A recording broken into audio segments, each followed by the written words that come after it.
சென்னையில் நீங்கள் படிக்கணும்னு ஆசைப்படுறீங்க, ஆனால் சென்னையில் அதிகமாக ஃபீஸ் ஸ்ட்ரக்சர் இருக்குன்னு நீங்கள் நினைக்கிறீங்க அப்படின்னா, உங்களுக்கு நீங்கள் எந்த மார்க் எடுத்தாலுமே ஸ்காலர்ஷிப்போடு உங்களுக்கு படிக்க வைக்கிறதுக்கு ஒரு பெஸ்ட் யூனிவர்சிட்டி பார்த்தீங்கன்னா சவிதா டீம்டு யூனிவர்சிட்டி உண்மையிலே ரொம்ப பெஸ்ட்டாக இருக்கும். நீங்கள் எவ்வளோ மார்க் எடுத்தாலுமே உங்கள் மார்க்குக்கு தகுந்த மாதிரி என்ன பண்ணுறாச்சு பார்த்தீங்கன்னா ஸ்காலர்ஷிப் கொடுக்குறாங்க. உங்களுக்கு அதை பற்றின ஃபுல் டீட்டெயில்ஸ் வேணும் அப்படின்னா நீங்கள் நம்மளே தொடர்பு கொள்ளுங்க. Hi friends, this is Vincent. நம்ம சேனலுக்கு உங்களை அமுடன் வரக்கு. நம்ம சேனல் பார்த்தீங்கன்னா உங்களோட கெரியரை செட் பண்ணுறதுக்காக தான் இன்ஜினியரிங்காக நம்ம சேனல் நிறைய வீடியோஸ் கொடுத்துருக்கோம். நீங்கள் ரெகுலராக நம்ம சேனலை ஃபாலோ பண்ணிங்க அப்படின்னா ஆன்லைன் கவுன்சிலிங் நீங்கள் சூப்பராக அட்டன் பண்ணலாம்.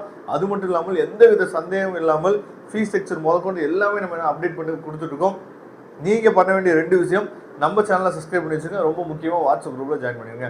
ஓகே, அதாவது நமக்கு ரேங்க் லிஸ்ட் வரப்போகுது. சரியா, இந்த நாட்களில் நம்ம பண்ண வேண்டிய விஷயம் ரொம்ப முக்கியமானது என்னென்னா சாய்ஸ் லிஸ்ட். ஓகேவா, அப்போ ரவுண்ட் 1க்கு, ரவுண்ட் 2க்கு, ரவுண்ட் 3க்கு எப்படி நீங்கள் சாய்ஸ் லிஸ்ட் கிரியேட் பண்ணணும் அப்படிங்கிறத நம்ம ஏற்கனவே சொல்லியிருக்கோம். ஒரு சாய்ஸ் லிஸ்ட் நீங்கள் கிரியேட் பண்ணுறதுக்கு முன்னாடி நாம் எந்த விஷயத்தை நம்ம பார்க்கணும் அப்படிங்கிறத பற்றி தான் இந்த வீடியோவில் நம்ம என்ன பேச போகிறோம். அதனால் இந்த வீடியோ ஸ்கிப் பண்ணாமல் லாஸ்ட் வரைக்கும் நீங்கள் கவனிங்க. ஓகே, இப்போ நம்ம சாய்ஸ் லிஸ்ட் நம்ம ரெடி பண்ணுறோம் அப்படின்னா, நீங்கள் ஒரு பேப்பர் எடுத்துங்க. அந்த பேப்பரில் என்ன பண்ணுங்க அப்படின்னா 2 காலமாக நீங்கள் என்ன பண்ணுங்க பிரிச்சுங்க. ஒன்று பார்த்தோம் அப்படின்னா, அதாவது டிஎன்இஏ கோர், இது ரொம்ப முக்கியமானது. இன்னொன்று பார்த்தீங்க அப்படின்னா காலேஜோட நேம். காலேஜோட நேம் கூட என்னன்னு பார்த்தா செகண்ட் திங்கிங் தான். ஆனால் காலேஜோட அந்த கோட், டிஎன்இஏ கோடு ரொம்ப முக்கியம். சரியா, அப்போ டிஎன்இஏ கோடு இப்போ பிஎஸ்ஜி அப்படின்னா 2006, இது டிஎன்இஏ கோட். சரியா, அப்போ காலேஜோட நேம் எழுதுங்க பிஎஸ்ஜி அப்படின்னு சொல்லி எடுத்து பிஎஸ்ஜி ஐடெக்னு சொல்லி எழுதுங்க. ஏன் இதை சொல்றேன் அப்படின்னா, காலேஜோட கோடு ஏன் ரொம்ப முக்கியம் அப்படின்னா, அதாவது ஒரே நேம்ல 2-3 காலேஜ் இருக்கு, 2-3 கேம்பஸ் இருக்கு. சரியா, அதே மாதிரி அந்த கேம்பஸ்ல எந்த கேம்பஸ் நல்ல கேம்பஸ் அப்படிங்கிறது உங்களுக்கு நல்லா தெரியும். ஆனா அதோட கோடை நீங்க என்ன பண்ணீங்கன்னா மாத்தி சாய்ஸ் ஃபில்லிங்ல என்ன சொல்லுங்க கொடுத்துருவீங்க. சரியா, அதனாலதான் எப்பயுமே சாய்ஸ் ஃபில்லிங் கொடுக்கும் போது, சாய்ஸ் லிஸ்ட் ரெடி பண்ணும் போது டிஎன்இஏ கோடு ரொம்ப முக்கியம். ஓகேவா, அப்ப இந்த மாதிரி ஒரு பேப்பர்ல எழுதி வச்சுங்க.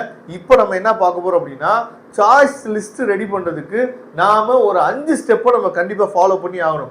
அந்த 5 ஸ்டெப் என்ன அப்படிங்கிறத இப்போ நம்ம பார்க்கலாம். சரியா, அதாவது ஃபர்ஸ்ட் திங்கிங் என்னன்னு சொல்லி பார்த்தீங்க அப்படின்னா, அதாவது நீங்க ஒரு சாய்ஸ் லிஸ்ட் ரெடி பண்றதுக்கு முன்னாடி ஃபர்ஸ்ட் நீங்க என்ன பண்ணணும் அப்படின்னா, கோர்ஸ் முக்கியமா காலேஜ் முக்கியமா, இது உங்க கையில தான் இருக்கு. ஓகேவா, அதாவது இப்போ உங்களுக்கு 180 கட் ஆஃப் இருக்கு, 190 கட் ஆஃப் இருக்கு, 170 கட் ஆஃப் இருக்கு, 160 கட் ஆஃப் இருக்கு. அப்போ எந்த கட் ஆஃப் இருந்தாலும் நான் படித்தேன் அப்படின்னா நான் கம்ப்யூட்டர் சயின்ஸ் தான் படிப்பேன், நான் படித்தேன் அப்படின்னா ட்ரிபிள் தான் படிப்பேன், நான் படித்தேன் அப்படின்னா மெக்கானிக்கல் தான் படிப்பேன். இல்லை எனக்கு படிக்கணும்னு நான் விரும்புகிறேன் இன்ஜினியரிங், ஆனால் படித்தேன் அப்படின்னா அந்த இன்ஜினியரிங் காலேஜ் தான் படித்தாவேன் அப்படின்னு சொல்லிட்டு கோர்ஸுக்கு நீங்கள் முக்கியத்துவம் கொடுக்க போறீங்களா, காலேஜுக்கு நீங்கள் முக்கியத்துவம் கொடுக்க போறீங்களா, இது ரொம்ப முக்கியமானது. சரியா, அப்போ நீங்கள் ஃபர்ஸ்ட் இது 2ல் ஏதாவது ஒன்றை நீங்கள் சூஸ் பண்ணிக்கணும். ஓகேவா, 2யுமே பேலன்ஸ்டாலாம் பண்ண முடியாது.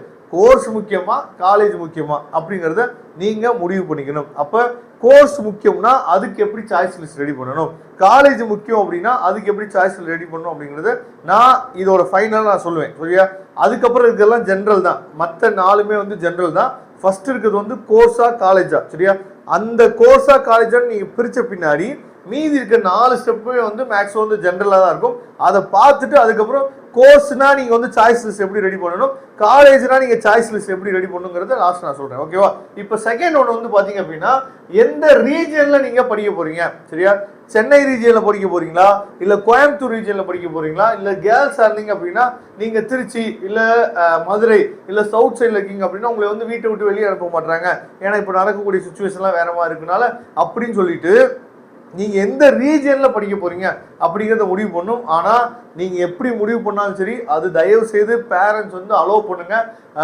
நம்ம பொண்ணு நம்ம என்ன நல்லா தான் வளர்க்குறோம், அதனால எந்த பிரச்சனையும் ஆகாது. அதனால சென்னையோ கோயம்புத்தூரோ இந்த மாதிரி ரீஜன்ல படித்தோம் அப்படின்னா தான் நமக்கு கொஞ்சம் பெஸ்ட்டாக இருக்கும். அது லோ லெவலில் இருக்கக்கூடிய காலேஜாக இருந்தாலும் சென்னை கோயம்புத்தூர் இந்த ரீஜனில் நம்ம படிக்கணும் அப்படிங்கிறத மட்டும் மனசில் வச்சுங்க.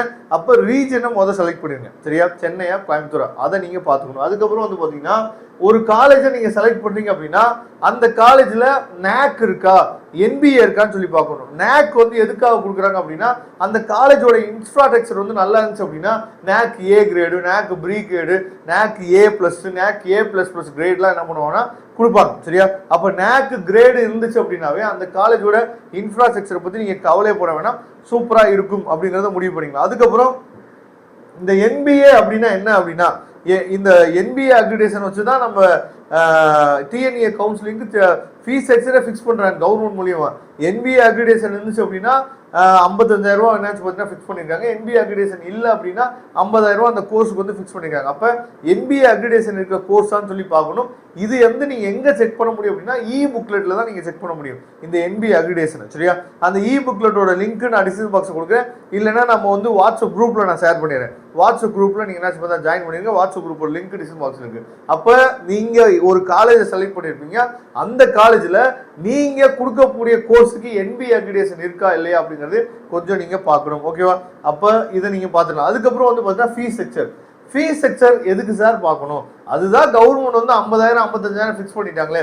உங்களுக்கே நல்லா தெரிஞ்சிருக்கும். நீங்கள் ஏகப்பட்ட காலேஜில் போய் மேபி நீங்கள் விசாரிச்சுக்கலாம். அப்போ ஃபீஸ் ஸ்ட்ரக்சர் வந்து எப்படி வாங்குவாங்க அப்படிங்கிறது நல்லாவே உங்களுக்கு தெரிஞ்சிருக்கும். ஓகேவா? ஃபீஸ் ஸ்ட்ரக்சர் வந்து நாம போகக்கூடிய காலேஜை பொறுத்து இருக்கு. காலேஜில் மினிமம் டயர் 1 காலேஜ்லாம் எடுத்துட்டீங்க அப்படின்னா 2.5 லேக்லேருந்து 5 லேக் வரைக்குமே வாங்கக்கூடிய காலேஜஸ் வந்து இருக்கு. அதுக்கு கீழே மாடரேட்டாக வாங்கக்கூடிய ஃபீஸ் ஸ்ட்ரக்சர் வாங்கக்கூடியலாம் 1.5 லேக்லேருந்து 3 லேக்குள்ள ஏதாச்சும் பார்த்தீங்கன்னா ஃபீஸ் வாங்கக்கூடிய காலேஜஸ் வந்து இருக்கு. அப்போ ஃபீஸ் ஸ்ட்ரக்சரை விசாரிக்கணும் கண்டிப்பாக. இதுக்கு 2 விஷயம் இருக்கு. ஒன்று என்ன அப்படின்னா, நீங்கள் வெப்சைட்டில் பார்க்கக்கூடிய ஃபீஸ் ஸ்ட்ரக்சர்லாம் ரொம்ப குறைவாக தான், அதோட மதிப்பு வந்து குறைவாக தான் இருக்கும். ஒரு காலேஜோட ஃபீஸ் ஸ்ட்ரக்சர் தெரியணும், இல்லை இந்த காலேஜை நான் போய் பார்க்க போகிறேன் அப்படின்னா நேரடியாக போய் விசாரிச்சா தான் ஃபீஸ் ஸ்ட்ரக்சர் தெரியும். அப்படி இல்லாத பட்சத்துக்கு நீங்கள் நம்மளே தொடர்பு கொண்டீங்க அப்படின்னா அந்த காலேஜோட ஃபீஸ் ஸ்ட்ரக்சரை மேபி நம்ம என்னாச்சு பார்த்தா சொல்லலாம். அதுக்கப்புறம் நீங்கள் காலேஜ் போய் என்னாச்சு பார்த்தா விசிட் பண்ணுவேன். ஓகேவா? இது வந்து ரொம்ப முக்கியமானது ஃபீஸ் ஸ்ட்ரக்சர். ஏன்னா நம்ம ஃபேமிலி சுச்சுவேஷன் வந்து நமக்கு தான் தெரியும். முக்கியமாக டயர் 1 காலேஜில் 3 எழுத்து உள்ள காலேஜஸ் எல்லாத்துலேயுமே ஃபீஸ் வந்து அதிகமாக இருக்கும் அப்படிங்கிறத கொஞ்சம் நீங்கள் புரிஞ்சுக்கணும். அது கவுன்சிலிங் மூலிமா போனாலுமே பார்த்துங்க. Next feedback.